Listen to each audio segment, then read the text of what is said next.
Hey, welcome to everybody to the Dunkin Ranch.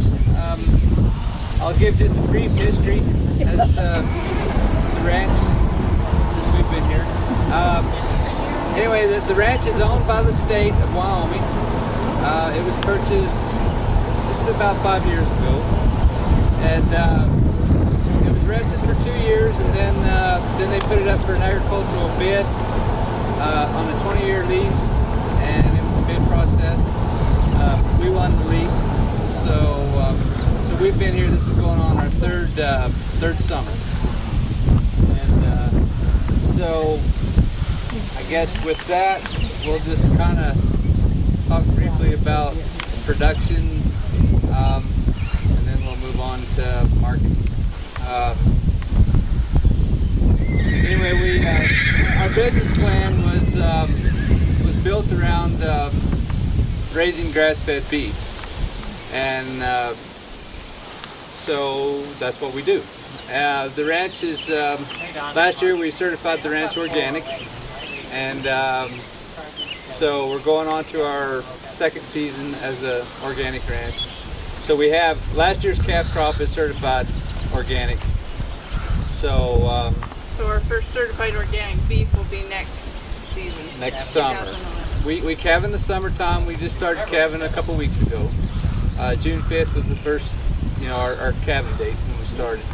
We have a few earlier than that, but so we run the calves on the cow through the first winter. We wean this last spring, the last week in March, and then we run those calves through the summer again, and then we will harvest them next summer.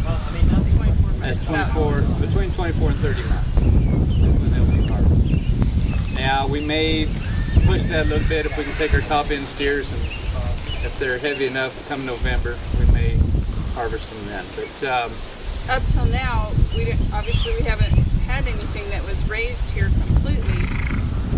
So what we've used for beef for the last 2 years is heifers that have lost their calf, and even some 3-year-olds.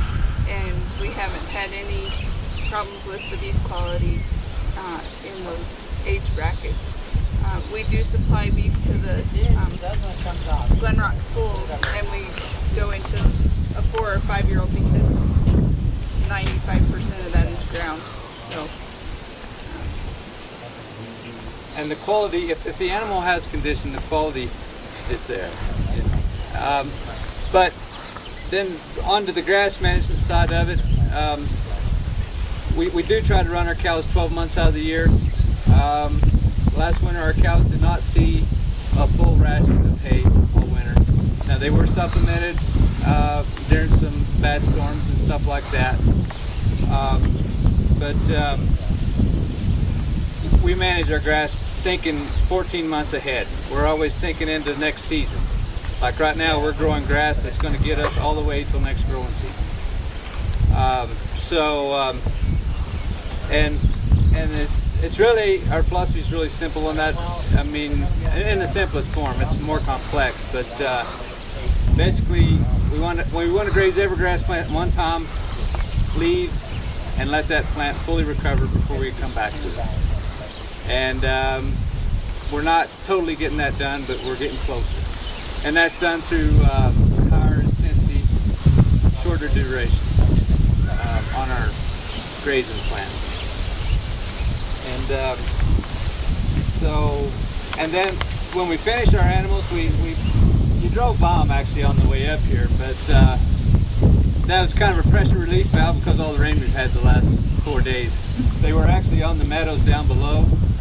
We fence them with temporary fence and move them very frequently, and just let them just graze the very top. We've been moving the electric fence every day in the evening, and because there's some alfalfa out there, so we don't want any problems.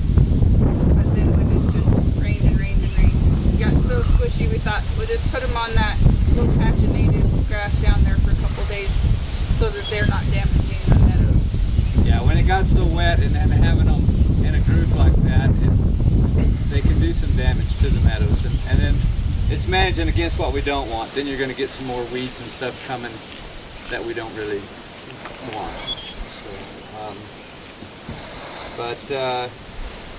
anyway, that's a very brief description of our production practices. We don't have any heavy equipment. This is it. This is our tractor. When we fed hay this winter, we've got a 4-cart that is on loan to us from a friend of ours, and we hitched the 2 mares that were pregnant, and we feed large round bales with Keith made a frame that runs through the round bales, and we just hook onto that, and they just roll behind us as far as we need to take them. And that works behind the pickup as well. Yeah, it does work behind the pickup. It's way more fun behind the horses. Oh, and then we take the sleds along, and the kids get on the sleds, and so coming home they get to go sledding.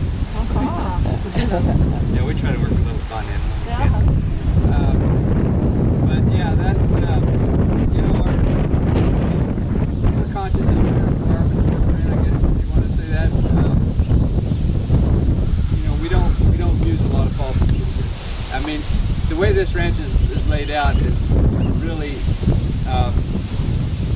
well, that lends itself to that. I mean, it's a small ranch. I mean, it's just under 8,000 acres. The headquarters here is right in the middle of it. You know, we go towards the power plant and we go up country. And so a trucking trailer to trailer somewhere is not practical. It doesn't really save us any time to load up all the horses and go up to the top of the hill with the trailer. I mean, the girls are getting big enough that we can get there just as quick right now. Just riding from the house. Yeah, so we basically ride horses from the house to move most of our cows and do that stuff. So that made the ranch pretty attractive to us too when we were looking at it, because this is our cowboy crew. Well, one cowboy or cowgirl that went to the house.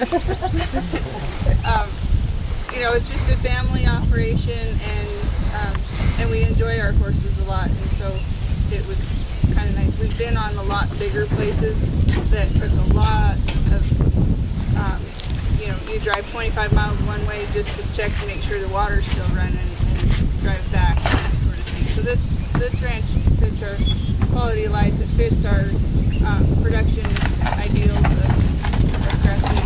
We've got about 300 acres of irrigated meadows. So, and then we've got the up, you know, the mountain pastures. So it's a great place to put the cows and calves for the summer. And this is our downsizing. We had a team of Belgians, but they're single purpose, because we're not going to climb up on a 17-hand horse. The Belgians, their withers were right at the height of Keith's hat. And I was the only one that got to harness those. Well, everybody else gets to harness them. But yeah, it made me nervous around the kids, because they were very nice horses, but they didn't have to do anything bad to hurt the kids. They just step wrong like that, and we'd have problems. So we did a little research and found the Haflinger breed to be a dual purpose. You can ride them, drive them, and they have a lot of heart. They pull a lot for their size. We just happened to find this little package deal of a stallion and 2 mares, and so we left him a stallion long enough to breed the mares, and then we gelded him. Since the ranch is open to the public, we didn't really need a stallion running around out here. And so that's our little be it capitalist or poor, however way you want to look at it. We try to buy something that we can afford and add value to. So we don't mind taking green horses, and that helps pay for keeping the horses around. You know, they're because they weren't broke to drive before we started feeding hay this way.